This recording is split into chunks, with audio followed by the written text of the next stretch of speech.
آج آپ احباب کے سامنے جو ہمارے درس کا موضوع ہے کہ ملک پاکستان کے اندر حضرت مفتی طارق مسعود صاحب جو ایک عظیم شخصیت ہیں، معروف خطیب ہیں، لاکھوں ان کے ماننے والے چاہنے والے ہیں، انہوں نے ایک کلپ اپلوڈ کیا جس میں عاملین حضرات پر تنقید بہت سخت کی اور انہوں نے عملیات کا سرے سے انکار کر دیا اور یہ کہا کہ عملیات کوئی علم ہی نہیں ہے۔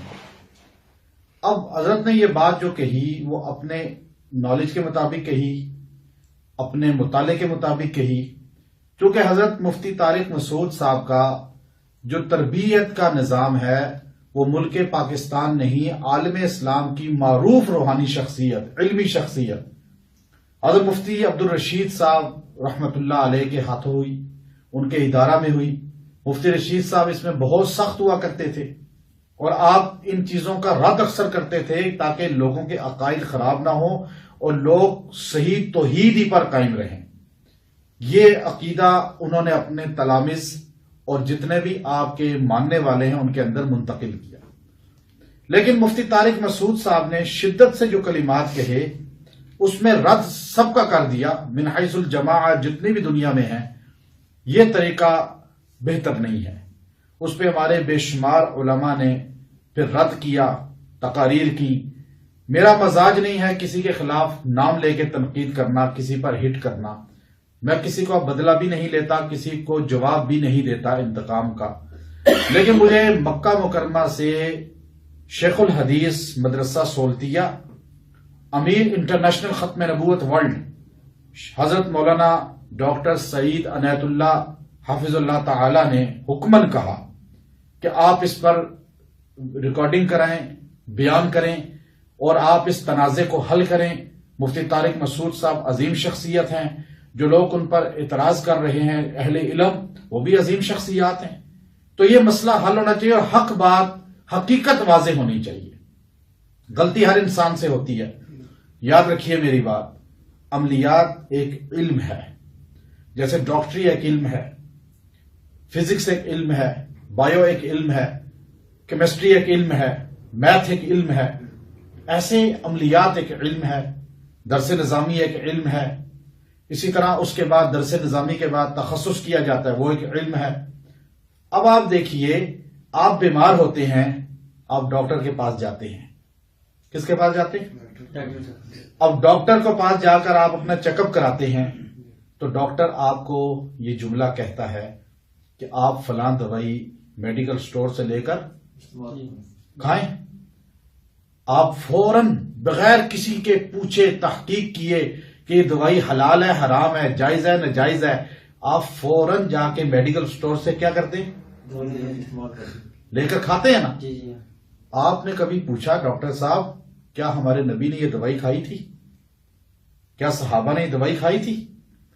آپ نہیں پوچھتے، کیونکہ علاج کے لیے جو چیز استعمال کی جاتی ہے وہ انسان اختیار کرتا ہے، شرط یہ ہے کہ وہ چیز حرام نہ ہو، حلال ہونی چاہیے۔ باقی تجویز وہ کرے گا جو ماہر ہے جسم کا، بدن کا، جسے ڈاکٹر کہا جاتا ہے۔ اس میں عالم کی بات نہیں چلے گی، اس پہ صرف ڈاکٹر کی مشورہ چلے گا جب بدن کا معاملہ آئے گا۔ اور ڈاکٹر صاحب آپ کو کہے جی شراب پی لیں آپ کا علاج ہوگا، آپ نہیں پیئیں گے، حرام ہے۔ آپ الٹرا ساؤنڈ کراتے ہیں، ان اللہ عنده علم الساعہ، 5 علم غیب اللہ کے علاوہ کوئی نہیں جانتا، سورہ لقمان، لیکن آپ کو ڈاکٹر بتا دیتا ہے کہ جی آپ کا بچہ ہے یا بچی ہے۔ اب آپ مجھے یہ بتائیں کہ آپ اس کو شرک کیوں نہیں کہتے؟ اصل چیز یہ ہے کہ انسان کو ہر علم کے ماہر سے رابطہ کرنا چاہیے۔ نبی علیہ الصلوۃ والسلام، بخاری کی حدیث ہے، مدینہ گئے، آپ نے صحابہ سے کہا یہ 2 کھجوریں ملاتے ہو، یہ چیز صحیح نہیں ہے، آئندہ نہیں کرنی۔ صحابہ نے آپ کا حکم مان لیا، اگلے سال فصل ہی کم ہو گئی۔ آپ صلی اللہ علیہ وسلم نے فرمایا اے صحابہ تم دنیا کے امور مجھ سے بہتر جانتے ہو، اب اسی طرح کرو۔ آج المیہ یہ ہے کہ آپ ہاسپٹل میں جاتے ہیں، مثال کے طور پہ آپ کہتے ہیں مجھے کڈنی کا پرابلم ہے، ڈاکٹر صاحب ریسپشن والا آپ کو بتاتا ہے یہ ڈاکٹر صاحب کھڑے ہیں. آپ کہتے ہیں ڈاکٹر صاحب مجھے کڈنی کا پرابلم ہے. ڈاکٹر صاحب کہتے ہیں بھائی میں کڈنی کا ڈاکٹر نہیں ہوں, میں ہارٹ کا ڈاکٹر ہوں. آپ دوسرے کے ڈاکٹر صاحب, وہ جی آپ ڈاکٹر ہیں؟ جی میں ڈاکٹر ہوں. جی میرے کڈنی کا مسئلہ ہے. میں کڈنی کا نہیں ہوں, میں آنکھوں کا اسپیشلسٹ ہوں. آپ کہتے ہیں بھائی ڈاکٹر تو آپ بھی ہیں نا, سند آپ کے پاس ہے, سرٹیفکیٹ ہے. وہ کہے گا میرے پاس سند ڈاکٹری کی ہے لیکن میں اسپیشلسٹ کس میں ہوں؟ ہارٹ کا, آنکھوں کا, کوئی معدے کا. تو ڈاکٹر اسپیشلسٹ جس فیلڈ کا ہوتا ہے وہ اس میں لب کشائی کرتا ہے, بات کرتا ہے. جس میں ماہر نہیں ہوتا اس کے متعلق آپ کو رائے بھی نہیں دیتا. دین اسلام کے اندر یہ المیہ ہے کہ جو درس نظامی سے فارغ ہوتا ہے, فارغ التحصیل ہوتا ہے, وہ قدوری بھی پڑھائے گا, بخاری بھی پڑھائے گا, تخصص کا بھی پڑھائے گا, فتویٰ بھی دے گا, مسئلہ بھی بتائے گا, خطیب بھی بنے گا, مدرسہ بھی چلائے گا, اور تعویذ بھی دے گا, اور عملیات کو بھی کہے گا میں ماہر ہوں, اور عملیات میں بھی لب کشائی کرے گا. آپ اس کے ماہر سے رابطہ کریں. دنیا کا اصول ہے ہر علم کے ماہر سے رابطہ کیا جاتا ہے. اب یہ میں نے آپ کو مختصر بتائی. حدیث اور قرآن میں اس کی حیثیت کیا ہے نہایت مختصر بتاؤں گا. میرے کلپس موجود ہیں وظائف الصالحین چینل پہ, لیکن میں آپ کو نہایت مختصر بتاؤں گا کہ قرآن میں اس کا حکم کیا ہے, حدیث میں حکم کیا ہے. کیا عملیات جائز ہے, نہیں ہے, حرام ہے, ممنوع ہے. عملیات یاد رکھیں, وظیفہ جو آپ کو بتایا جاتا ہے, بعض لوگ کہتے ہیں کہ وظیفہ بتانا یہ کہاں سے ثابت ہے, جائز نہیں ہے, اتنی بار یہ پڑھو, اتنی بار یہ پڑھو. آپ بخاری کیوں نہیں اٹھاتے, مسلم کیوں نہیں پڑھتے, ترمذی کیوں نہیں پڑھتے, سیاہ ستہ کتب چھوڑ دیں, آپ جم الفوائد کو دیکھ لیں, آپ کوئی بھی حدیث کی کتاب اٹھا لیں. آپ کو یہ کیا مختصر میں ایک حدیث بتاتا ہوں جو بچہ جانتا ہے. کیا میرے نبی صلی اللہ علیہ وسلم نے کیا تسبیحات فاطمہ گنتی کر کے حضرت فاطمہ کو نہیں سکھائی تھی؟ حضور نے نہیں فرمایا تھا کہ اے فاطمہ ہر فرض نماز کے بعد کتنی بار پڑھنا؟ 33 بار سبحان اللہ, 33 بار الحمدللہ, 34 بار اللہ اکبر. یہ کس نے سکھائے؟ کس کو سکھائے؟ سیدہ فاطمہ کو, اور گنتی کر کے سکھائے. اور آپ اسی طرح بے شمار اور حدیثیں ہیں اس پر. ام سلمہ رضی اللہ تعالیٰ عنہ کی حدیث موجود ہے, حضرت میمونہ رضی اللہ کی حدیث موجود ہے کہ حضور نے مجھے سبحان اللہ عدد خلقہ و رضا نفسہ و زینت عرشہ و مداد کلماتہ یہ کلمات سکھائے کہ 3 بار پڑھ لو اتنا ثواب ملے گا. حضور صحابہ کو درود شریف نہیں بتاتے کہ اتنی بار پڑھو, جو 10 بار پڑھے گا 100 رحمتیں, جو 100 بار پڑھے گا اس کی مغفرت, شفاعت واجب. اب صحابہ کیا کرتے تھے؟ بخاری کے اندر حدیث ہے پوری مفصل کہ ایک سردار کو سانپ نے کاٹا تو صحابہ نے سورہ فاتحہ دم کر کے اس سے بکریاں کو ریوڑ لیا. حضور نے اپنا حصہ وصول کیا. حضور صلی اللہ علیہ وسلم, امام سیوطی رحمت اللہ علیہ نے لکھا کہ اپنے نواسوں کے گلے میں یا حی حین لا حی فی دیمومت ملکہ و بقائہ یا حی یہ لکھ کر ڈالا کرتے تھے. حضرت ابراہیم علیہ السلام نے یہ کلمات اپنے بیٹے اسماعیل کے لیے ادا کیے تھے. اور موطا امام مالک کے اندر حدیث ہے, حضرت کعب احبار رضی اللہ عنہ فرماتے ہیں اگر میں یہ کلمات روز نہ پڑھتا جو 2 جہاں کے سردار نے مجھے سکھائے تو مجھے جادو کے ذریعے یہودی گدھا بنا دیتے. میں یہ صبح شام پڑھتا ہوں تو میں ان کے جادو سے بچا ہوا ہوں. کیا ابن کثیر رحمت اللہ علیہ نے ان کو نقل نہیں کیا؟ امام بخاری رحمہ اللہ کے استاد امام ابو بکر ابن ابی شیبہ رحمہ اللہ اپنی کتاب کے اندر لکھتے ہیں کہ حضور اقدس صلی اللہ علیہ وسلم کے صحابہ تعویذ کو جائز کہتے تھے. اور اسی کو امام نووی رحمت اللہ علیہ نے نقل فرمایا, اور اسی کو امام رازی رحمت اللہ علیہ نے اپنی کتاب کے اندر لکھا کہ تعویذ پہننا رخصت ہے, تعویذ نہ پہننا عزیمت ہے, افضل ہے, لیکن حرام نہیں کہا. اور امام نووی رحمت اللہ علیہ نے اس کو باقاعدہ طور پہ لکھا کہ تعویذات پہننا جس میں شرکیہ کلمات نہ ہوں وہ پہننا ائمہ اربعہ سے ثابت ہے، اجماع ائمہ اربعہ ہے، یہ اجماع ہے اس پر ائمہ اربعہ کا۔ اور پھر اس کو باقاعدہ طور پہ حدیث کے اندر، میں نے اپنی کتاب وظائف الصالحین کے اندر باقاعدہ مقالہ لکھا ہے حدیث صحیحہ سے کہ جو تعویذ اور تمیمہ یہ دو الگ چیزیں ہیں۔ آج ہمارے ہاں ایک کم علمی ہے کہ بعض لوگ تعویذ اور تمیمہ کو ایک کہتے ہیں۔ حدیث میں جہاں ممانعت آئی ہے کہ تعویذ پہننے کی، وہ لوگ جو بولتے ہیں وہ تعویذ نہیں ہے، تمیمہ ہے، تمیمہ۔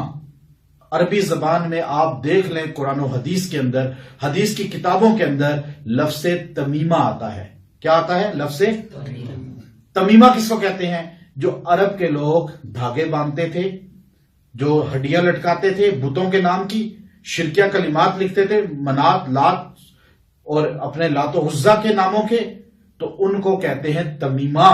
آج کوئی آدمی دھاگا باندھتا ہے فلاں درگاہ کا، پنجتن پاک کا یا ناد علی کا یا کسی اور اس طرح شرکیہ نام سے، وہ جائز نہیں ہے، حرام ہے، وہ تمیمہ ہے۔ تعویذ عربی میں کہا جاتا ہے پناہ حاصل کرنا۔ قرآنی پناہ لینے والے کو جائز، کوئی تعویذ کو حرام نہیں کہے گا۔ اس پر اجماع ہے، یاد رکھیں حدیثوں پر۔ اور اس بات کو امام احمد بن حنبل رحمت اللہ علیہ کے متعلق باقاعدہ طور پر لکھا ابن قیم رحمت اللہ علیہ نے کہ امام احمد بن حنبل تعویذ دیتے تھے اور اپنے بچوں کے گلے میں لٹکاتے تھے۔ ابن قیم رحمت اللہ علیہ کی کتابیں تعویذات سے بھری ہوئی ہیں۔ ابن تیمیہ رحمت اللہ علیہ نے احکام المرجان فی احکام الجان لکھی۔ ابن ابی دنیا رحمت اللہ علیہ نے اس پر کتابیں لکھی۔ شیخ عبد القادر جیلانی رحمت اللہ علیہ نے اس پہ کتابیں لکھی۔ حضرت مولانا اشرف علی تھانوی رحمت اللہ علیہ نے اعمال قرآنی لکھی۔ حضرت مولانا انور شاہ کشمیری رحمت اللہ علیہ نے تعویذ پر پورا کتابچہ لکھا۔ حضرت مولانا حسین احمد مدنی رحمت اللہ علیہ کی کتاب تعویذات پر موجود ہے۔ اور عصر حاضر کے ائمہ نے تعویذات کو حرام نہیں کہا، شرکیہ کلمات جس میں لکھے جائیں وہ حرام ہے۔ اب عامل جنات کا جو ماہر ہوتا ہے، میں نے اپنے مختلف دروس میں یہ واقعہ سنایا ہے کہ مسجد نبوی کے شیخ خطیب شیخ ابو بکر الجزائری رحمہ اللہ تعالی ابھی فوت ہوئے ہیں، جو خطیب مدینہ تھے، جن کی مدینہ اور مکہ کے ائمہ، امام سدیس، سارے شریم، امام خزیفی، سارے رسپیکٹ، عزت دل سے کرتے، ان کے خطاب میں بیٹھتے۔ اتنے بڑے شیخ عالم اسلام کے امام مسجد نبوی ابو بکر الجزائری خود فرماتے ہیں اپنی کتاب اکرام مسلم میں، اپنے درس میں بھی سنا رہے تھے یہ واقعہ۔ میں نے ان کی زیارت بہت بار کی ہے، خدمت کا شرف ہے مجھے۔ ہم عربوں کا علاج کرتے ہیں، سادن کعبہ، بیت اللہ کے چابی بردار، الحمدللہ رائے ونڈ کے علماء، مفتی تقی عثمانی صاحب، مفتی نعیم صاحب، مفتی ظفر علی خان صاحب، جتنے بڑے اکابر ہیں، دیوبند، سہارنپور، ندوہ، دنیا میں ہم گئے ہیں، ان اکابرین کی بھی خدمت کی، مولانا مکی حجازی صاحب، یہ سارے عملیات کو بھی مانتے ہیں اور علاج بھی کراتے ہیں، اور میں خود گواہ ہوں، میرے سے اللہ نے خدمت لی ہے ان کے علاج کی، مولانا جمشید صاحب رائے ونڈ میں۔ اصل بات یہ ہے، اس پر اجماع ہے آج کے بھی اکابرین کا کہ عملیات علاج ہے، لیکن غلط بندے، مفتی صاحب نے جو فرمایا وہ غلط لوگوں کے لیے فرمایا کہ آج کل فراڈ بہت ہے، دھوکہ بہت ہے، اور آج کل بہت سے لوگ جو ہے اس کو غلط رنگ میں استعمال کرتے ہیں، اور جاہل لوگ زیادہ اس میں آ چکے ہیں، اور بے دین لوگ زیادہ آ چکے ہیں، لوگوں کے عقائد خراب کر رہے ہیں، لوگوں کو گمراہ کر رہے ہیں۔ انہوں نے کسی حق والے کی تردید نہیں کی، انہوں نے کسی حق والے کے رد نہیں کیا، انہوں نے ان لوگوں کا کہا جو فراڈ کرتے ہیں، غیب کا علم بتا رہے ہیں، مستقبل کی خبریں بتا رہے ہیں۔ یہ مستقبل کی خبر اللہ کے علاوہ کوئی نہیں جانتا۔ عملیات ایک فن ہے، ایک علاج ہے، بس آپ علاج کر رہے ہیں، جیسے ڈاکٹر دوائی دیتا ہے، اب وہ آپ کو یہ نہیں کہے گا کہ بھائی آپ دوائی بھی کھائیں اور آپ نے جو ہے نا 4 دن پہلے یہ کیا، یہ کھایا، وہ کی، یہ غیب نہیں، وہ ٹیسٹ کر کے جو بتائے گا، آپ کا بلڈ ٹیسٹ کرے گا، بلڈ ٹیسٹ میں جو آئے گا تو ڈاکٹر غیب کی خبر نہیں بتا رہا۔ اسی طرح عامل جو آپ آتے ہیں ہمارے پاس تو آپ کو جو بتایا جاتا ہے جی آپ پہ تو جادو ہوا ہے، یہ پوچھ کے بتایا جاتا ہے جیسے ڈاکٹر ٹیسٹ کر کے بتاتا ہے۔ یہ غیب کی خبر نہیں ہے، اسے آپ غیب نہیں کہیں گے۔ ہاں میں آپ کو یا کوئی بھی عامل یہ بتائے کہ پرسوں یہ ہوگا، کل یہ ہوگا، آپ کا مستقبل ایسا ہوگا، آپ کے حالات آگے ایسے ہوں گے، یہ اللہ کے علاوہ کوئی نہیں جانتا. جو بتائے گا وہ جھوٹا ہے، فراڈی ہے. مفتی طارق صاحب نے بھی یہی کہا، میں بھی یہی کہتا ہوں. اور یاد رکھیے بات کہ ابو بکر الجزائری فرماتے ہیں، میں نے 30-40 سال پرانا واقعہ، مدینہ کے اندر ہم رہتے تھے، ہمیں لکڑیوں کی ضرورت پڑی تو بیٹیوں کا جاؤ چھت سے لکڑیاں لے آؤ. بیٹی اوپر گئی، اس نے گٹھا بنایا، میں مختصر بتا رہا ہوں، نیچے پھینکا اور کافی دیر گٹھا تو نیچے آ گیا لکڑیاں، لیکن بیٹی نیچے نہیں آئی. ہم اوپر گئے، دیکھا وہ بے ہوش پڑی ہے اور اس کی رال نکل رہی ہے اور منہ سے جھاگ نکل رہی ہے. کہتے ہیں میں نے اس پہ کچھ پڑھنا شروع کیا تو جن حاضر ہو گیا. اس نے کہا اس نے ہمارا بچہ مار دیا ہے، نیچے کھیل رہا تھا. تو کہتے ہیں میں نے اس کو کہا بھائی اس کو کہاں پتا تھا، نظر نہیں آ رہا تھا. اس نے کہا نظر نہیں آ رہا تھا، بھائی لکڑیاں یوں پھینکی کیوں ہیں، ہاتھ سے اٹھا کے نیچے لے جاتی. میں نے کہا بھائی میں مدینے میں ہوتا ہوں، تمہیں پتا ہے میں تمہارا مسجد نبوی میں درس دیتا ہوں، کتنے 40 سال ہو گئے ہیں، میرا درس تم نہیں سنتے. ہاں میں سنتا ہوں، میں جن ہوں، مسلمان ہوں، ہم تمہارا درس بھی سنتے ہیں، لیکن اس کو نہیں چھوڑوں گا، اس نے میرا بچہ مارا ہے. آپ نے کہا دیکھ اس نے دیکھا تو نہیں. اس نے کہا چلو ابھی چھوڑ رہا ہوں آپ کی وجہ سے، لیکن ہمارا قاضی فیصلہ کرے گا، جج. جن چلا گیا، بچی بیٹھ گئی، اٹھ کے نیچے آئی، کھایا پیا، دن گزرتے گئے. کہتے ہیں ایک دن مغرب کے ٹائم میرا بیٹا روتا ہوا آیا، بہن کو پھر کوئی مسئلہ ہو گیا ہے، دورہ پڑ گیا ہے. کہتے ہیں میں درس مختصر کیا مسجد نبوی میں اور میں چلا گیا. میں جا کر وہاں پر دیکھا کہ وہ اسی طرح جھاگ منہ سے بہہ رہی ہے اور وہ بے ہوش پڑی ہے. میں نے اس پہ دم کرنا آیات قرآنی کا شروع کیا، جن حاضر ہو گیا. اس نے کہا اس نے ہمارا بچہ مارا تھا، ہمارے جج نے فیصلہ کیا ہے کہ اس کو مارا جائے اب اس کے بدلے میں. تو میں نے کہا دیکھو میری بیٹی ہے، تمہیں واسطہ ہے اللہ کا، میں تمہارا مدرس ہوں، مسجد نبوی میں خطبہ دیتا ہوں، بیان کرتا ہوں، استاذ ہوں عالم اسلام کا. اس نے کہا بے شک آپ کا تقدس ہے، عزت ہے، مرتبہ ہے، لیکن آنکھ کے بدلے میں آنکھ ہوتی ہے، کان کے بدلے میں کان، اب جان کے بدلے میں جان لی جائے گی. کہتے ہیں میں تلاوت کرتا رہا، لیکن میرے ہاتھوں میں میری بیٹی نے یوں گردن کی اور کڑک کی آواز ہے، اس کی گردن ٹوٹ گئی، وہی فوت ہو گئی. کہتے ہیں کاش، ابو بکر الجزائری رحمہ اللہ فرماتے ہیں کاش میں کسی ماہر جنات سے رابطہ کر لیتا تو شاید اللہ میری بچی کو بچا لیتا. ہر علم کا ماہر ہوتا ہے، بخار ہو جائے بگڑ جائے ٹائیفائڈ ہو جاتا ہے. اب آپ کہیں جی میں سورہ فاتحہ ہی دم کروں گا بخار اترے گا، نہیں، اللہ نے ہر چیز کو اس کی لائن پہ رکھا ہے. تو اس لیے عملیات علم ہے، لیکن غلط لوگ اگر وہ اختیار کریں گے تو اس سے عملیات کا رد نہیں ہوگا، غلط لوگوں کا رد ہونا چاہیے.